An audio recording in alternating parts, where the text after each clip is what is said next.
was in so much pain over that, I started just begging. I can't die. Please send me back. I'll do anything that is required to overcome this addiction. I will do whatever you want me to do in this life. If you just give me a second chance, I cannot let this happen.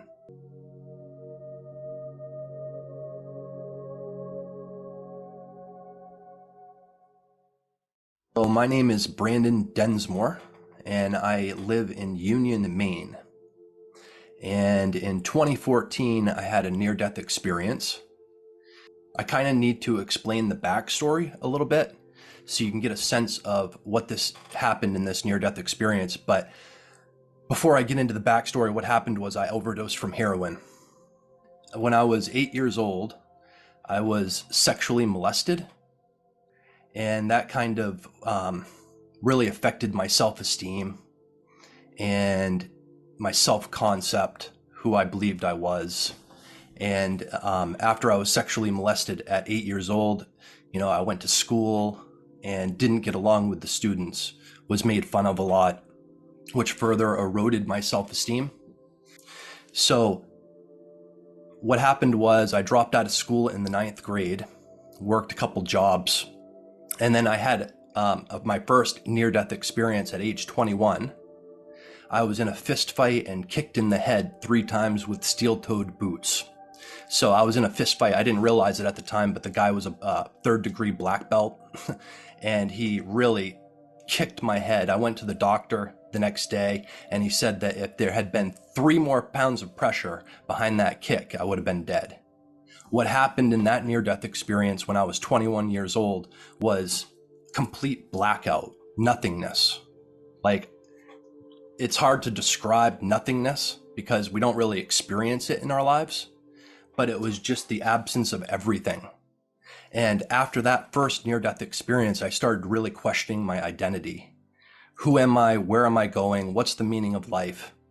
I started researching different spiritual topics and self-help books. I was reading everything that I could get my hands on. So I really, up to that point, really believed that I was stupid. I dropped out in 9th grade. I absolutely hated school. And after that first near-death experience, I discovered that I had a passion for learning. Like, I really loved learning these different concepts about self-development and spirituality. So I went and got my GED, which is a high school equivalent. And after that, I went on this educational journey. I enrolled in a community college, and I studied, and ended up getting a 4.0 GPA, a perfect grade point average. Aced both classes. Then after that, I applied to be a student at Vassar full-time, where I got a full scholarship and a 4-year degree in philosophy. But during this whole educational experience, after that first NDE, I was absolutely dependent on opiate substances. Okay, 2014. I'm in my mother's apartment, and I'm waiting. This is after graduation from Vassar. I'm waiting for this person to show up. I had been in withdrawals for 3 days. Absolute misery. The voices in my mind, the negative thinking, all of the problems that were in my life were just shouting at me. And all of the resentments that I had for the different people in my life throughout my history were there. And my body was sick, and I was just restless, moving around, uncomfortable. Is this guy ever going to show up? Checking my clock. And then all of a sudden there's a knock at the door, and the guy brings me the heroin. So I do the heroin, and finally the nightmare is over. Finally, I can just relax after being 3 days in complete turmoil. And it feels good. And all of a sudden, I realize that I'm dying.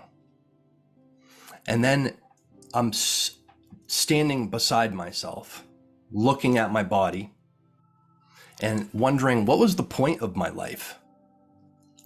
Like, why did I have this Why was I sexually molested? Why did I have all these experiences in school and overcome believing that I was stupid and discovered that I had a passion for learning and then went on this educational journey, got a full scholarship? Why did all this happen? Here I am dead. And I'm looking at myself and I'm just contemplating, what was the point of it all? And then all of a sudden I felt a presence, and it was there in the room with me. And I didn't see any kind of a spirit. I didn't see God or anything. It was just this feeling that I wasn't alone. And all of a sudden, I was transported into another world where it was like the future.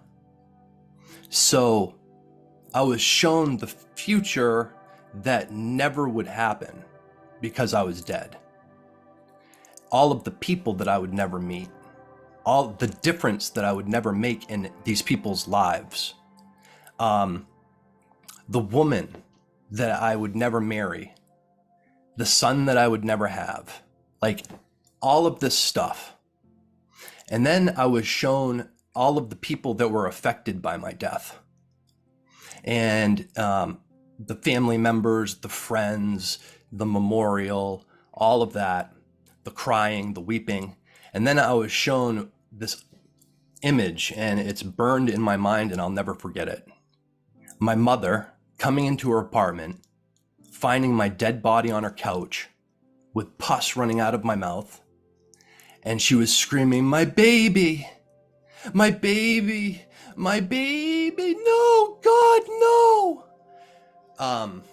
She had had all of those memories of raising me as a tender little child, of loving me deeply and sacrificing her time and energy raising me, and just the sorrow and the pain that it caused, her finding her little baby on the couch with pus running out of his mouth. So then I'm back in the room, standing next to my body again, and I hear this voice, and it's a very matter-of-fact voice, and it wasn't this booming voice of God. It wasn't a whisper. It was just a very matter-of-fact, direct statement. And it said, "Now your life is over and you wasted it." And it was like a kick in the stomach. I was in so much pain over that, I started just begging. "I can't die. Please send me back. I'll do anything that is required to overcome this addiction. I will do whatever you want me to do in this life. If you just give me a second chance, I cannot let this happen." And then boom, I was back in my body, gasping for breath. So after this NDE happened, I went through a 7-day detox where I had to learn how to tie my shoelaces again. That's how bad I was dependent on this drug. And I went through a spiritual refinement process where I had to learn how to rid myself of this limiting thinking, the negative beliefs, the inner chatter, the resentments that I had. I needed to confront all of these different fears, and went through a process for a few years. And then, long story short, it's 10 years later, and I went from having a little crappy apartment, no money in the bank, surrounded by false friends, living in a crappy apartment, no vehicle, brokenhearted, negative self-thinking, insecurity, full of resentment. All of this, I went from that, I went through a spiritual refinement process, and now I own my own house. I bought my own car. I have a garden. I'm married to the woman of my dreams. I just had a son. He's 7 months old, who I love. He's amazing. I have real friends. I'm experiencing more and more confidence because I would have never have come on a show like this and explained this kind of thing when I was in that addiction. More inner peace. I was able to let go of all the weight of the resentments that I had for the person that molested me, and not only him, but many others in my life that I felt had wronged me in some way. I was able to correct the mistakes of my past. Well, first of all, let me back up. That near-death experience taught me that your choices matter, and you can make one choice that will totally put you on a different trajectory in life. That really will create a whole new reality just from one choice. And that choice for me was, number one, I went into detox right after that near-death experience to get the drug out of my system. And when I was in the detox, the doctor said people who are addicted to opiates have a 99% probability of going back out and becoming reattached to the drug, right? And they offered me a Suboxone medication, which is an opiate replacement therapy. And in that moment, I'm in withdrawals because I'm in detox. And this would make me feel a lot better. But it was an opiate. So I said, no, I'm all set. And I'm not a doctor, I can't give medical advice. But I'm glad that from my own experience that I said no to that medication. And that one choice, I'm still free. I'm free from the drugs. I'm free from the opiates. That one choice of saying no to that medication resulted in where I am now. So our choices matter. And when you make the important choices, it can really totally transform your life and put you on a different, and put you into a different reality. I would recommend that people learn how to become their own best friend instead of their own worst enemy. So learning how to let go of resentments from the past, because that's like a weight that constantly is in the background of the mind, and it colors everything, your whole reality that you experience every day. You might have anger that comes out in different situations. Somebody cuts you off in traffic and you're like, that guy, ugh, and then you're all mad about it. But that's because you're a mad person. You have all of these resentments, all of these feelings inside that have never been dealt with and flushed out of your system. Not only that, there are all these fears and self-doubts and inner criticism and negativity. And we need to learn how to deal with these things so that we can become the people that we're meant to be and have an impact in this world and be happy in our own lives.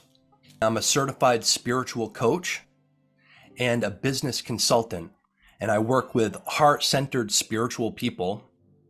You might have addictions, you might not have addictions, but the common denominator of everybody that I work with is that they're heart-centered spiritual people, like genuine good people.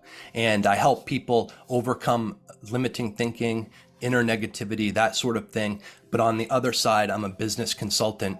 So I help these heart-centered spiritual people expand and create their businesses online so that they can have an impact in the world and do what they love, making money.